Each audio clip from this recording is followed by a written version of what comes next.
ആയിട്ട് പറഞ്ഞുതരാം. സാർ ഇപ്പൊ 10 ലക്ഷം രൂപ ഇൻവെസ്റ്റ് ചെയ്താൽ ഏകദേശം ഒരു 3 ലക്ഷം രൂപയ്ക്ക് അടുപ്പിച്ച് 3 ലക്ഷം അല്ലാതെ കൂടുതൽ വരും.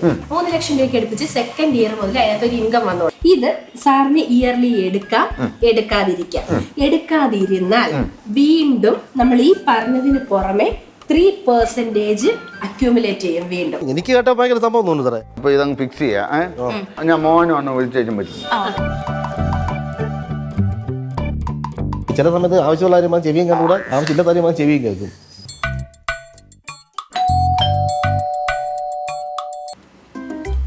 സാർ ഇപ്പോൾ ഇത് കിടക്കണം എനിക്ക്.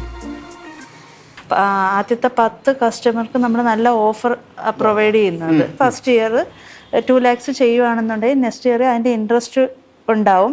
സാറേ അതിനെക്കാട്ടും ബെറ്റർ പ്ലാനാ സാറേ നമ്മള് കോടികളുടെ കണക്കിനകത്ത് നമ്മള് പറയുന്നത്. നമുക്ക് നല്ല ഓഫേഴ്സ് ഉണ്ട്. കാരണം ഞാൻ പറഞ്ഞില്ലേ പുതിയ ബാങ്ക് ആയതുകൊണ്ട് തന്നെ ഇപ്പൊ സാറ് പോയി ഒരു 5000 രൂപയ്ക്ക് പർച്ചേസ് ചെയ്ത് കഴിഞ്ഞാൽ 2500 രൂപ പേ ചെയ്താൽ മതിയാവും. സാറ് ഒരു മാസം 2 ലക്ഷം രൂപയ്ക്ക് പർച്ചേസ് സാർ നമുക്ക് ഇതിനെ ഇവര് പറയുന്ന ഈ കാർഡ് പേയ്മെന്റിന് വരെ നമുക്ക് വരുന്നത് ട്രിപ്പുകളാണ്. ആ ട്രിപ്പ് നമ്മൾ പോകുന്നില്ല,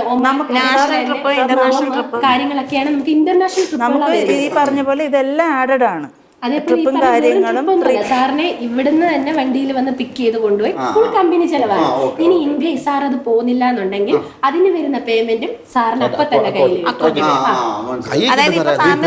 ട്രിപ്പിന്റെ കാര്യം നേരത്തെ പറഞ്ഞില്ലായിരുന്നു മോളെ. അത് ഞങ്ങൾ പറയാൻ തുടങ്ങുമായിരുന്നു. അന്നേരത്തേന് സാറ് പറഞ്ഞില്ലേ മോൻ്റെ കൂടെ സംസാരിക്കണോ.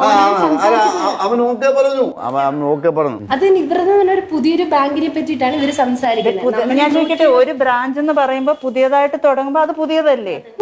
പുതിയ ബാങ്ക് എന്നല്ല പറഞ്ഞത്, ബ്രാഞ്ച് ആണ് പറഞ്ഞത്.